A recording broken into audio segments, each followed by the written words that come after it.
வருக வருக வருக.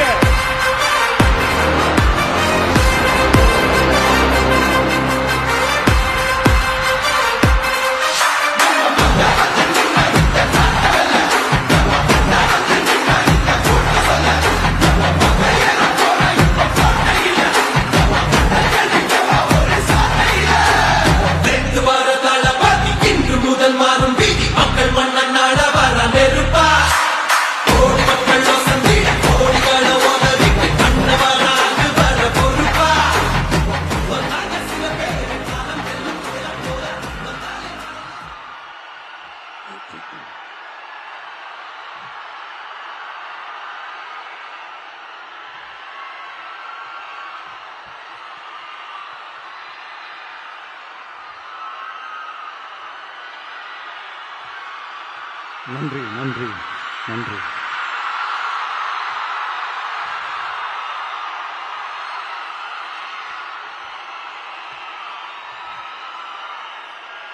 நான் போன மீட்டிங்ல வேலூர்ல பேசும்போது சொல்லியிருந்தேன்,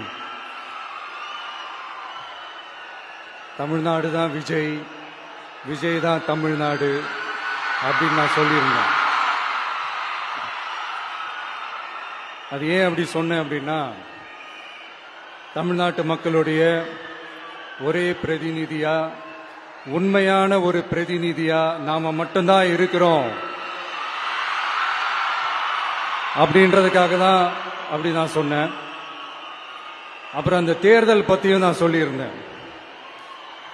தமிழ்நாடு வர்சஸ் ஸ்டாலின் சார், அதாவது விஜய் வர்சஸ் ஸ்டாலின் சார், அதையும் நான் சொல்லியிருந்தேன். அப்புறம் இன்னொரு கேள்வியும் கேட்டிருந்தேன்.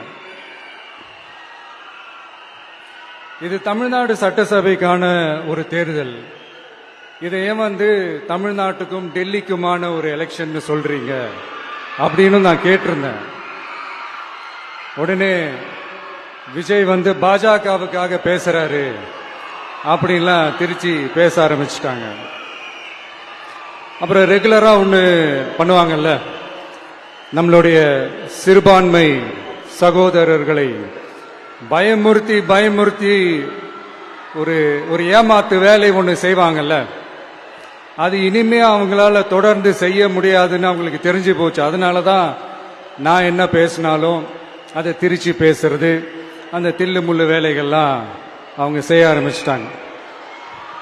சென்னையில் டெல்லி டெல்லின்னு கூவுறதும், அடிக்கிற கொள்ளைக்கு ரைடு வந்துட்டா டெல்லிக்கு வெள்ளை கொடை பிடிக்கிறதும்,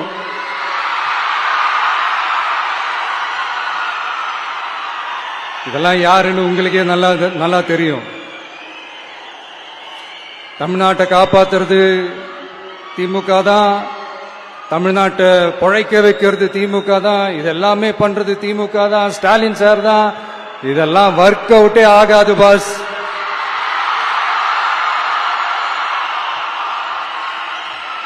சின்ன பசங்களாம் சொல்ல ஆரம்பிச்சிட்டாங்க, ஓம் சக்தி பராசக்தி, திமுக ஒரு தீய சக்தி.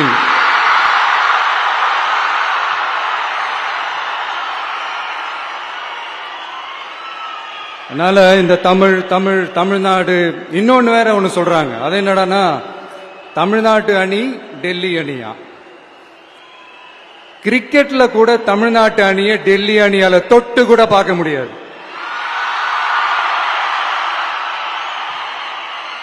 அப்படி இருக்கும்போது கிரிக்கெட்லயும் விசில போடுறது தமிழ்நாடு தான், சிஎஸ்கே.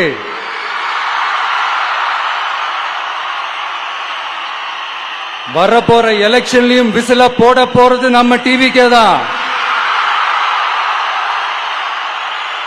தமிழ்நாடு தான் டிவிக்கே, டிவிக்கே தான் தமிழ்நாடு. இந்த அணி அந்த அணி டெல்லி அணி இதெல்லாம் அனைத்தும் உடைஞ்சி நொறுங்கும், டிவிக்கே அடிச்சு நொறுக்கும்.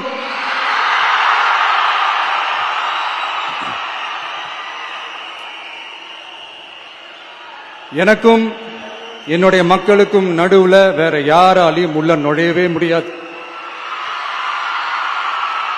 இது ஒரு அம்மா பையன் உறவு, அப்பா புள்ள உறவு, அண்ணன் தங்கச்சி உறவு, அண்ணன் தம்பி உறவு, அக்கா தம்பி உறவு. இது சும்மா ஒரு எலெக்ஷனுக்கு வந்த உறவு அப்படின்னு நினைச்சிடாதீங்க. இது இயற்கையாகவே அமைஞ்ச உறவு. இது எவ்வளவு டீப்பான உறவுன்றது நான் உணர்ந்திருக்கிறேன். அதே மாதிரி நம்ம தமிழ்நாடு மக்களும் இதை உணர்ந்து இருக்கிறாங்க. இன்னும் சிம்பிளா சொல்லணும்னா, மத்தவங்களுக்கு வேணா இது எலெக்ஷன், ஆனா எனக்கும் என்ன நேசிக்கிற மக்களுக்கும் it is an emotion.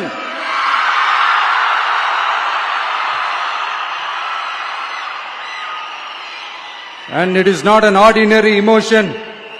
It is a powerful oceanic emotion. இப்படி இருக்கும்போது வீட்டுக்கு வீடு விஜய், தமிழ்நாட்டுக்காக விஜய், வெற்றி பேரணியில் தமிழ்நாடு, இதெல்லாமே 100% இந்த எலெக்ஷன்ல அது ப்ரூவ் ஆகும்.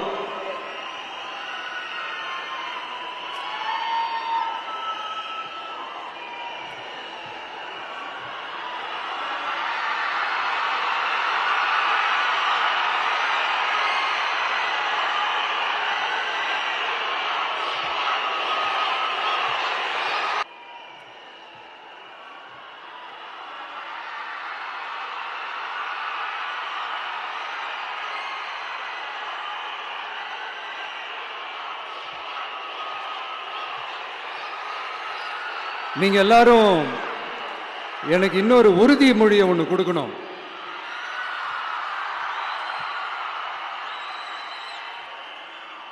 ஊழலற்ற உண்மையான சமூக நீதியை நிலைநாட்ட நம்ம ஆட்சியை அமைப்பீங்க தானே? உங்களை தான் கேட்கிறேன், நம்ம ஆட்சியை அமைப்பீங்க தானே? இந்த விஜய்க்கு ஒரு வாய்ப்பு கொடுப்பீங்க தானே? உண்மையிலே கொடுப்பீங்க தானே? இந்த விஜய நம்புறீங்க தானே? ஒவ்வொரு வீட்லயும் விசில் சத்தம் கேட்கும் தானே? அந்த விசில் சத்தம் ஒவ்வொரு பூத்திலையும் புயலா ஒலிக்கும் தானே? Thank you, thank you, thank you.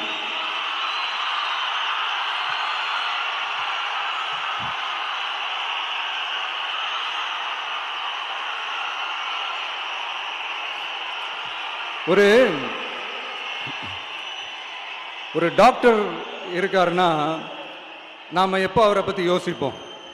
இப்போ நமக்கு ஏதாவது உடம்பு சரியில்லை அப்படின்னா அவரை யோசிப்போம், அவர் ஞாபகம் வரும். அது மாதிரி நமக்கு ஏதாவது ஒரு பிரச்சனை அப்படின்னா ஒரு வக்கீலை தேடிப்போம், அவர் ஞாபகத்துக்கு வருவார். இது மனித இயல்பு. அந்தந்த பிரச்சனை வரும்போது நம்ம அவங்கவுங்கள தேடி போவோம். ஆனால் ஆன் அ டெய்லி பேசிஸ் நம்ம சும்மா சாப்பிடும் போது கூட நம்மளை அறியாமல் ஒருத்தவங்களை பற்றி நினைப்போம். நம்மளை அறியாமல் அவங்களுக்கு நாம் நன்றி சொல்லுவோம். அந்த மதிப்பிற்குரிய அந்த மனிதர்கள் வேற யாரும் இல்லை, விவசாயி, விவசாயி, விவசாயி.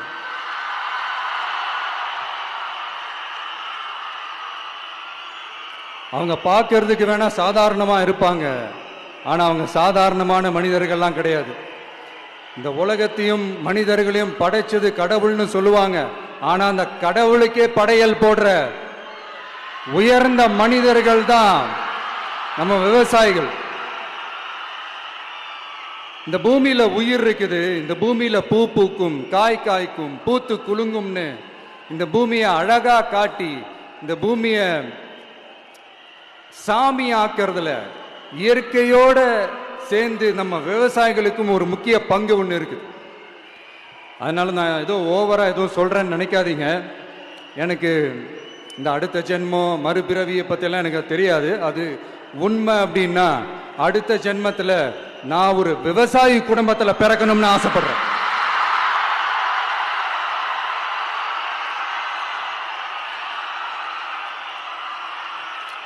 எனக்கு விவசாயத்தை பற்றி டீட்டெயில்டா தெரியாது தான், நான் ஒத்துக்கிறேன். அதனால மற்றவங்க மாதிரி நானும் டெல்டாக்காரன் தான் அப்படின்னு உங்க காதல டால்டா ஊத்தலாம் நான் வரல. எனக்கு விவசாயத்தை பத்தி டீட்டெயில்டா தெரியலனா கூட அவங்க படுற கஷ்டங்களை பத்தி எனக்கு நல்லாவே தெரியும். நம்மளுடைய முதல் அரசியல் பயணம் தொடங்கினதே அந்த பரந்தூர் விஷயத்தை கையில் எடுத்து தான். அதனால நம்மளுடைய இந்த ஆட்சி அமைஞ்சதும் தீர்க்க வேண்டிய முக்கியமான பிரச்சனைகள்ல நம்மளுடைய விவசாய பிரச்சனைகளும் ஒண்ணு. முதல்வர் அவர்களுக்கு இந்த மாதிரி நீங்க அது செஞ்சிட்டேன் இது செஞ்சிட்டேன் அப்படின்னு நிறைய பெருமையா சொல்லிக்கிறீங்களே, ஒரு அடிப்படை ஒரு பிரச்சனையை பத்தி ஒன்று பேசுவோமா? கொஞ்ச நாளைக்கு முன்னாடி ஐநா சபை ஒரு ரிப்போர்ட் ஒன்று வெளியிட்டிருந்தாங்க. அது கூட தினத்தந்தி நியூஸ்ல கூட வந்துச்சு. உடனே கூகுள் பண்ணி எதுவும் தேடாதீங்க, உங்க ஏஜென்சி வச்சு எதுவும் சர்வே கிருவே எடுக்காதீங்க. எதுக்கு உங்களுக்கு சிரமம்? நானே என்னன்னு சொல்றேன். தண்ணீர் திவால் அப்படின்ற அந்த தலைப்புல தண்ணியே இல்லாம திவால் ஆக போகுது அப்படின்ற அந்த கட்டுரை படிக்கும் போது உண்மையிலேயே மனசுக்கு ரொம்ப பகீர்னு இருந்தது. இந்தியாவிலேயே அது முக்கியமா நம்ம தமிழ்நாட்டில் இன்னும் கொஞ்ச காலத்திலேயே தண்ணியே இல்லாம திவாலாக போகுதான். அதுக்கு காரணம் நிலத்தடி நீரை பாதுகாக்காம விட்டது தான் காரணமா. மண்ணையும் மணலையும் கொள்ளையடிச்சா பின்ன வேற என்ன நடக்கும்? மலைகளை முழுகினா பின்ன வேற என்ன நடக்கும்?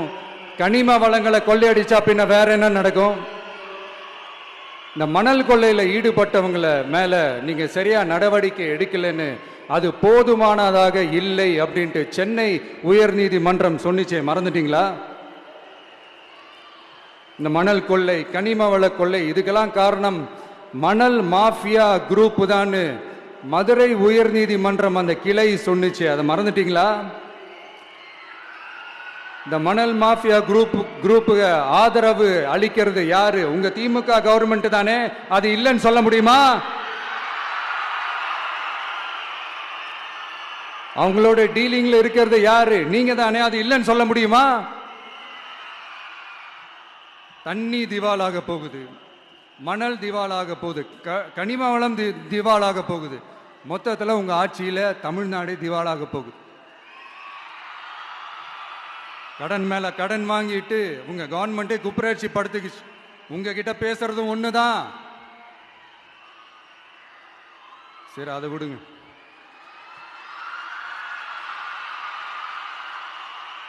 நம்ம விவசாயிகள் கஷ்டப்பட்டு விளைய வச்ச அந்த நெல்லெல்லாம் மழையில நனைஞ்சி வீணா போச்சே. டெல்டாக்காரன்னு சொல்லிக்கிற நீங்க அதை எதாவது கவனிச்சிங்களா? அவங்களுடைய போராட்டம் எதுக்காவது கூட போய் நின்றுக்கிறீங்களா? கூண்டாஸ்ல மட்டும் போடுவீங்க. இதானே உங்களுடைய அந்த சாதனை. பரந்தூர் பிரச்சனை, உங்களுடைய உண்மையான நிலைப்பாடு என்ன? மேல்மா விஷயத்துல உங்களோட உண்மையான நிலைப்பாடு என்ன? தமிழகத்தில் இருக்கிற எல்லா ஆறுகளையும் இணைப்போம், இந்தியாவிலேயே நாங்க தான் அதை பத்தி ஃபர்ஸ்ட் யோசிச்சோம் அப்படின்னு பெருமையா சொல்லிக்கிற இந்த திமுக கவர்மெண்ட் அவங்களுடைய நாக் என்னன்னு சொல்லவா? இந்த மாதிரி பெரிய பெரிய திட்டங்கள்லாம் ஆட்சிக்கு வந்த உடனே செய்ய மாட்டாங்க. அந்த ஆட்சி முடிகிற டைம்ல, அந்த கடைசி 6 மாசம், அந்த 1 வருஷம், அந்த 1.5 வருஷத்துல அதுக்கான திட்டத்தை கொண்டு வருவாங்க, அதுக்கான அடிக்கலை நாட்டுவாங்க. அதுக்கப்புறம் எலெக்ஷன் வரும், தோத்துருவாங்க. கேட்டேன், எங்க ஆட்சி தான் முடிஞ்சிருச்சே அப்படின்னு நாடகம் ஆடுவாங்க. இல்லை, நான் தெரியாம தான் கேட்குறேன். மக்கள் மேல உங்களுக்கு உண்மையிலே அந்த அக்கறை இருந்துச்சுன்னா ஆட்சிக்கு வந்த உடனே இந்த மாதிரி பெரிய பெரிய திட்டங்கள்லாம் ஸ்டார்ட் பண்ண வேண்டியது தானே. அதனால் ஆட்சி முடியும் போது அடிக்கல் நாட்டுறது. ஓட்டுக்காக என்னென்னலாம் பேசுவீங்க, ஆனால் மக்கள் இதெல்லாம் நம்புறதுக்கு அவங்க ஏமாளிங்க நினைச்சிங்களா? மக்களே, நம்மளுடைய ஆட்சி அமைஞ்சதும் இந்த மாதிரி பெரிய பெரிய திட்டங்கள்லாம் உடனே ஸ்டார்ட் பண்ணுவோம். அதை அந்த 5 வருஷத்துக்குள்ள அதை முடிக்கவும் ட்ரை பண்ணுவோம். ஸோ இப்படிலாம் நம்ம பேசினா காவிரி பிரச்சனையில் உன் கருத்து என்ன, முல்லை பெரியார் பிரச்சனையில் உன் கருத்து என்ன, இப்படிலாம் அதெல்லாம் பற்றி உனக்கு என்ன தெரியுமா அப்படின்னு கேட்க ஆரம்பிச்சிருவாங்க. ஐயா, உலக மகா மேதைகளே, ROV, ரிமோட்லி ஆப்ரேட்டட் வெஹிக்கிள், அதை வச்சு தண்ணிக்குள்ளேயே போய் அணைகளோட உறுதித்தன்மையை ஆராய்ச்சி பார்க்குற வரைக்கும் நான் எல்லாம் தெரிஞ்சுதான் வச்சிருக்கிறேன். ஒருத்தன் சைலண்டா இருக்கான், அமைதியா இருக்கான்னா உடனே அவனுக்கு எதுவுமே தெரியாதுன்னு நினைச்சிடாதீங்க. சும்மா கருத்து சொல்லிக்கிட்டு கம்பு சுத்திக்கிட்டு இருந்தா எல்லாமே நடந்துருமா? நச நச நசன் பேசி பேசி அதை கேட்டு கேட்டு மக்கள் வெறுத்து போயிட்டாங்க. உருப்படியா ஏதாவது யோசிங்கயான்னு மக்கள் நினைக்கிறத யாருக்கு தெரியுதோ தெரியலையோ, எனக்கு அது நல்லாவே தெரியுது. உரிய இடத்துக்கு போய் சம்பந்தப்பட்டவங்களோட பேசி அதுக்கான சொல்யூஷன் என்னன்னு தெரிஞ்சுக்கிட்டு அதை ப்ராப்பரா எக்ஸிக்யூட் பண்ணணும். அடுத்து நம்மளுடைய கடல் விவசாயிகளான நம்மளுடைய மீனவர்களுடைய பிரச்சனைக்கு அப்பப்போ எந்திரிச்சு கடிதம் எழுதிட்டு திரும்ப தூங்க போயிடுவார். அவ்வளவுதான், அதோட அது அப்படியே கிடக்கும். மானே தேனே பொன்மானே இப்படிலாம் கடிதம் எழுதுறதெல்லாம் வேலைக்கே ஆகாது. ஒன்றிய அரசுக்கு அந்த உண்மையான உணர்வு பூர்வமான அந்த அழுத்தத்தை கொடுக்கணும். நம்ம மீனவர்கள் மேல அவங்க கையே வைக்க கூடாது, கையே வைக்க விடக்கூடாது. அவங்களுக்கான அந்த பாதுகாப்பு பக்காவா இருக்கணும். அதுதான் நம்மளுடைய ஒரே அஜெண்டா. மீனவர்களே, அடுத்து நம்மளுடைய ஆட்சி தான். கவலைப்படாதீங்க, தைரியமா இருங்க, உங்களுக்கான பாதுகாப்பு பக்காவா இருக்கும். இப்படி இருக்கும்போது அடுத்ததும் நாங்க தான் அப்படின்னு சிஎம் சார் சொல்லுவாங்க. அதெல்லாம் நடக்கவே நடக்காது. 2வது முறை வந்ததெல்லாம் சரித்திரமே கிடையாது. இந்த சைனால கிரேட் வால் ஆஃப் சைனா கேள்விப்பட்டிருப்பீங்க. அதோடைய நீளத்தை விட பெரிய டாஸ்க் இது. ஆனானப்பட்ட அவங்க அப்பாவாலே முடியல.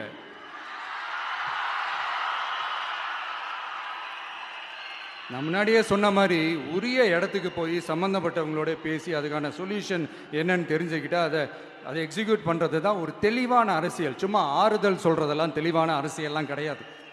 அதெல்லாம் ஒரு ஹம்பக் அரசியல். அரசியலுக்கு வந்துட்டா கலெக்ஷன் பார்க்கலாம் அப்படின்றதெல்லாம் அரசியல் கிடையாது. உண்மையிலே மக்களுக்கான அந்த உழைப்பு இருக்கணும். அதனால தான் நாம் அரசியலுக்கு வந்திருக்கிறோம். இது எதிரிங்களுக்கு நல்லாவே தெரியும். அதனால தான் நம்மளை சுத்தி அத்தனை சதிகள். அதுல முக்கியமான சதி என்ன தெரியுமா? இத பாரு, ஒண்ணு நீ இல்லனா நான் இல்லனா நீ இல்லனா நான். நமக்குள்ள வேற எவனும் நடுவுல வந்துடக்கூடாது. நாம 2 பேரால மட்டும்தான் மக்களை ஈஸியா ஏமாத்த முடியும். இந்த விஜய் வந்ததுனால நமக்கு பொழப்பே போச்சு. மக்கள் வேற அவனை தான் நம்புறாங்க. நாம வெளியே அடிச்சுக்கிற மாதிரி அடிச்சுக்கிட்டாலும் உள்ள நம்மளுடைய டீலிங் பக்காவா இருக்கணும். மக்களோட ஃபீலிங்ஸை பத்திலாம் நமக்கு கவலை இல்லை. நமக்கு டீலிங் தான் முக்கியம். மாத்தி மாத்தி ஆட்சிக்கு வந்துடலாம்னு நினைச்சோம், ஆனா அது நடக்காது போல் இருக்கு. அதனால நீ என்ன பண்ற? எஸ்ஓபின்னு போட்டு ஒரு பக்கம் அவனை தடுத்துரு, இன்னொரு பக்கம் அவன் மேல பழி போட்டு நானும் தடுத்துறேன். என்ன ஓகேவா? டீலிங் ஓகேவா? ஓவர்.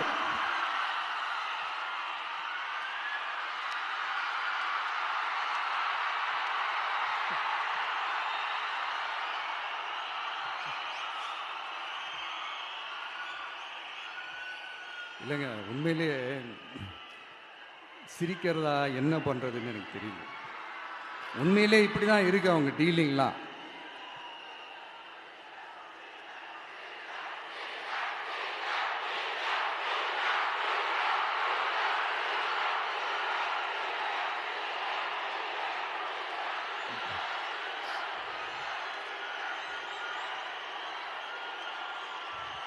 இப்படி பழி மேல பழி போட்டு கரூர்ல ஆரம்பிச்சு நம்ம ஜனநாயகன் படம் ரிலீஸ் வரைக்கும். ஆனா அந்த ரிலீஸ் பிரச்சனையில நிறைய பேர் குரல் கொடுத்தாங்க.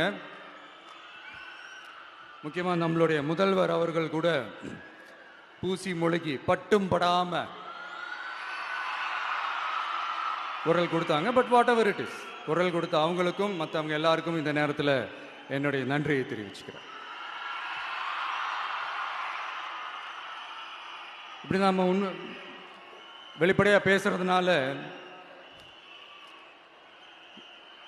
சிஎம் சாரோட மனநிலை இப்ப எப்படி இருக்கும் தெரியுமா? ஏற்கனவே கட்சிக்காரங்க தொல்லை தாங்க முடியல, தூங்க விட மாட்டாங்க. இந்த விஜயம் வந்து தூங்க விட மாட்டான். நம்ம பாட்டுக்கு ஹைவேல சைக்கிள்ல சோலாவா போலான்னு நினைச்சோம். இவன் நாடானா மக்கள் சக்தியோட வந்துட்டு இருக்கான். இவன் தான் கேள்வி கேட்கிறான்னு பார்த்தா மக்களையும் கேள்வி கேட்க வைக்கிறான். 1000 ரூபாய் கொடுத்துட்டு இருந்தோம், 5000 ரூபாய் கொடுத்து ஏமாத்தலான்னு பார்த்தா அதையும் கேள்வி கேட்க வைக்கிறான்.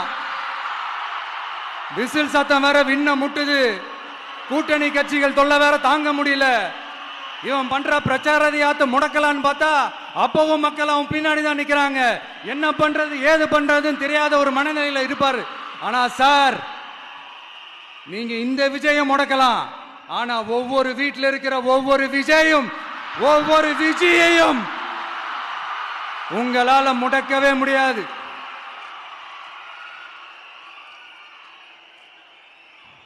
அவங்களாம் ஆல்ரெடி பிரச்சாரத்தை ஸ்டார்ட் பண்ணிட்டாங்க சார். வீட்லயே குடும்பமா இறங்குவாங்க பாருங்க பிரச்சாரத்துக்கு. அப்ப உங்களால மட்டும் இல்ல, எந்த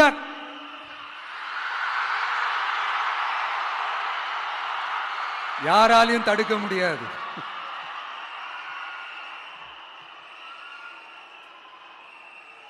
நம்ம டவுன் சவுத்துல ஒரு ஊர்ல உங்க அப்பாவுக்கு வெங்கல சிலை வைக்கணும்னு ட்ரை பண்ணீங்கல்ல, அதுக்கு சுப்ரீம் கோர்ட் என்ன சொன்னாங்க? மக்களோட பணத்துல யாருக்கு புகழ் பாட பாக்குறீங்க அப்படின்னு கேட்டாங்கல்ல. அதுக்கு என்ன அர்த்தம் தெரியுமா? ஊராம் வீட்டு நெய்யில உங்க வீட்டுக்கு ஸ்வீட் செய்யாதீங்க. எப்படி? ஊராம் வீட்டு நெய்யில உங்க வீட்டுக்கு ஸ்வீட் செய்யாதீங்கன்னு அர்த்தம். மக்களோட ஒரு அடிப்படை வாழ்வாதாரத்துக்கு ஏதாவது பிரச்சனைக்குன்னு கேட்டா நிதி சுமைன்னு சொல்றீங்க. செல வைக்கிறதுக்கு மட்டும் எங்கிருந்து சார் காசு வருது?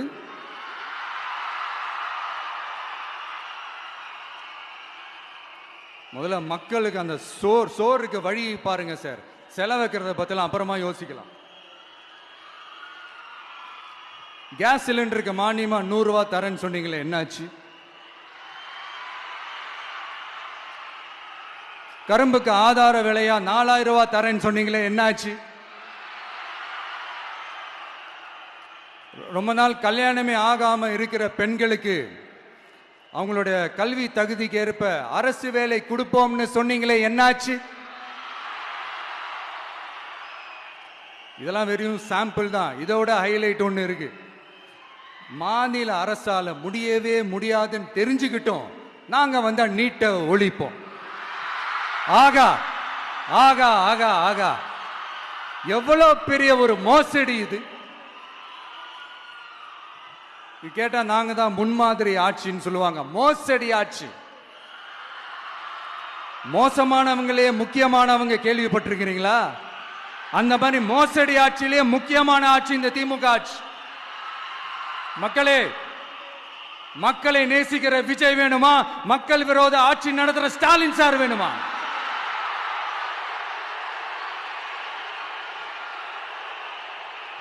இந்த விஜய் நம்புறீங்களா, ஸ்டாலின் சார் நம்புறீங்களா?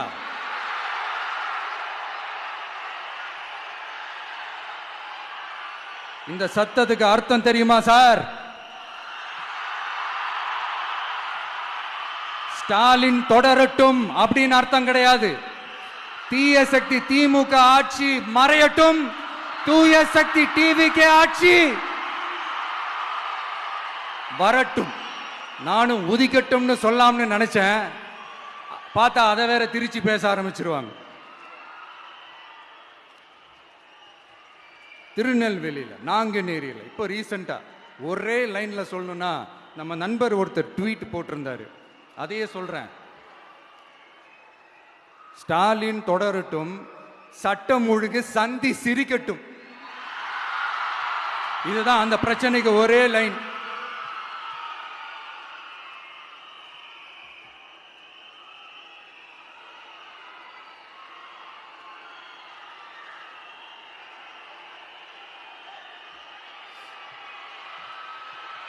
மக்களே, காஞ்சிபுரத்தில், வேலூர்ல எல்லாம் நம்மளோட விஷனை பத்தி சொன்னோம் இல்லையா? அதே மாதிரி இங்கேயும் சில விஷன்ஸை சொல்லணும். இது மற்றவங்க மாதிரி தேர்தல் வாக்குறுதின்னு சொல்லி ஏமாத்துறது கிடையாது. நம்மளை நம்புற மக்களுக்கு நம்பிக்கை தர்றது. நம்ம ஆட்சிக்கு வந்ததும் இதெல்லாம் செய்ய நடவடிக்கை எடுப்போம்னு சொல்றது. டெல்டா விவசாயிகள் சமீபத்தில் கூட உரத்தட்டுப்பாட்டை சந்திச்சிங்கல்ல. சில பேர் உரத்தை பதுக்கி வச்சு அதிக விலைக்கு விற்றதா நியூஸ்லாம் கூட வந்துச்சு. நம்ம டிவிக்கு ஆட்சி வந்ததும் உரத்தட்டுப்பாடு இல்லாம பார்த்துக்குவோம். 5 ஏக்கர் வரை நிலமுள்ள விவசாயிகள் வேளாண் கூட்டுறவு வங்கிகளில் வாங்கிய பயிர் கடன் முழுமையாக ரத்து செய்வதற்கும் 5 ஏக்கருக்கு மேல் உள்ள விவசாயிகள் வேளாண் கூட்டுறவு வங்கிகளில் வாங்கிய பயிர்க்கடன் 50% வரை ரத்து செய்வதற்கான சாத்திய கூறுகளை ஆராய்ந்து உறுதியாக நடவடிக்கை எடுப்போம். திமுக மாதிரி எல்லாருக்கும்னு சொல்லிட்டு அதுல தகுதி பிக்ஸ் பண்ணி பாகுபாடு காட்டி ஏமாற்ற மாட்டோம். எல்லாத்தையும் வெளிப்படையாக சொல்லுவோம். 2 ஏக்கர் வரை நிலமுள்ள விவசாயிகள் மற்றும் நிலமற்றவர்கள் குடும்பத்தில் யாரும் மாநில மற்றும் ஒன்றிய அரசு ஊழியராக இல்லாமல் இருக்கும் பட்சத்தில் அவர்களின் குழந்தைகளின் பொறியியல் மற்றும் மருத்துவம் உள்ளிட்ட தொழிற்கல்வி முதல் அனைத்து வகை படிப்புகளுக்குமான முழு செலவையும் அரசே ஏற்கும்.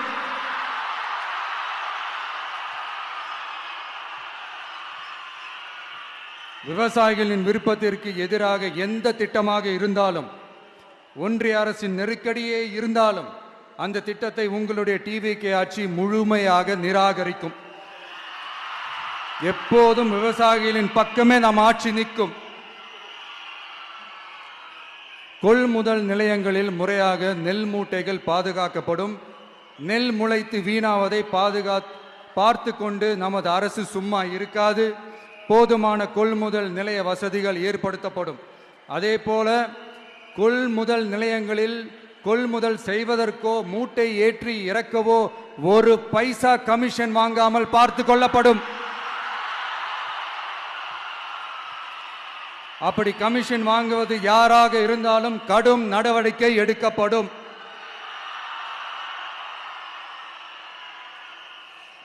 ஐநூறு ரேஷன் கார்டுகளுக்கு 1 ரேஷன் கடை என்ற வரையறை நிர்ணயிக்கப்படும். கிராமங்களிலும் எடையாளர் நியமிக்கப்படுவார். பெண் விற்பனையாளருக்கு பெண் எடையாளர், ஆண் விற்பனையாளருக்கு ஆண் எடையாளர் என்பது பின்பற்றப்படும்.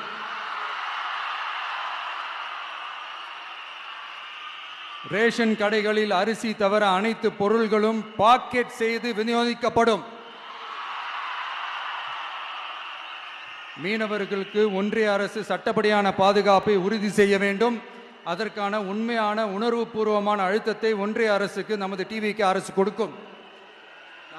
நான் மீண்டும் சொல்றேன். கல்வி, மருத்துவம், ரேஷன், குடிநீர், சாலை வசதி, பஸ் வசதி, இது மாதிரி அடிப்படை விஷயங்களுக்காகத்தான் நம் அரசு முதல்ல முக்கியத்துவம் கொடுக்கும். எனக்கு நம்மளோட குழந்தைகள், நம்ம பெண்கள், நம்ம இளைஞர்கள் லைஃபுக்கு முன்னுரிமை கொடுக்கணும். அரசு வேலை வாய்ப்புகள் மட்டும் இல்லாம தனியார் வேலை வாய்ப்புகளுக்கான வழியையும் உத்தரவாதத்தையும் உருவாக்கணும். அப்படி நாம் உருவாக்கிட்டாலே அவங்களுக்கான ரூட்டை நம்ம இளைஞர்கள் அவங்களே தேர்ந்தெடுத்துப்பாங்க. இத்தனை கோடி அத்தனை கோடி ஒப்பந்தம்னு சொல்லி விளம்பரம் மட்டும் செய்யாம உண்மையான ஒப்பந்தம் போட்டு வெள்ளை அறிக்கை வெளியிட்டு அதை செயல்படுத்தினாலே போதும், எல்லாம் தன்னாலே நடக்கும். இங்க என்னனையும் சொல்ல நினைக்கிறேன். இங்க அடுத்து நாங்க தான் நெஞ்ச நிமித்திரி கூவுற யாராச்சும் நாங்க ஊழலே செய்யாதவங்கன்னோ ஊழல் செய்யவே மாட்டோம்னோ நெஞ்ச தொட்டு மனசாட்சியோட சொல்ல முடியுமா? ஆனா நாம இன்னைக்கு இல்ல, ஆட்சிக்கு வந்ததுக்கு அப்புறமும் ஓப்பனா தில்லா கட்ஸா சொல்லுவோம். ஊழல் லஞ்சம் இல்லாத ஒரு ஆட்சியை கொடுக்க உண்மையா ட்ரை பண்ணாலே போதும், எல்லாம் தன்னாலே நல்லா நடக்கும். எல்லாரும் கொஞ்சம் கை இப்படி வைங்களேன். எங்க ஓட்டு எங்க உரிமை. எங்களை யாரும் விலைக்கு வாங்க முடியாது. எங்க ஓட்டு விசில் சின்னத்துக்கு தான். யாரையும் நம்பி ஏமாற மாட்டோம். எங்க வார்த்தையிலிருந்து மாற மாட்டோம். இது நிஜம். தேங்க்யூ.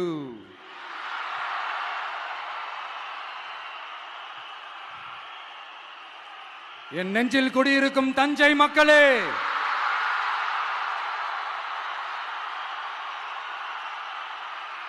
என் நெஞ்சில் குடியிருக்கும் வேலூர் மக்களே, வேலூர்ல இதை நான் சொல்ல மறந்துட்டேன். சாரி, உங்களுக்காக இங்க நான் சொல்றேன். உங்களோட நான் இருக்கேன், நம்மளோட நம்ம மக்கள் இருக்கிறாங்க. இதுக்கு மேல என்ன வேணும்? கான்பிடென்டா இருங்க. நல்லதே நடக்கும். வெற்றி நிச்சயம். மீண்டும் சந்திக்கும் வரை நன்றி, வணக்கம்.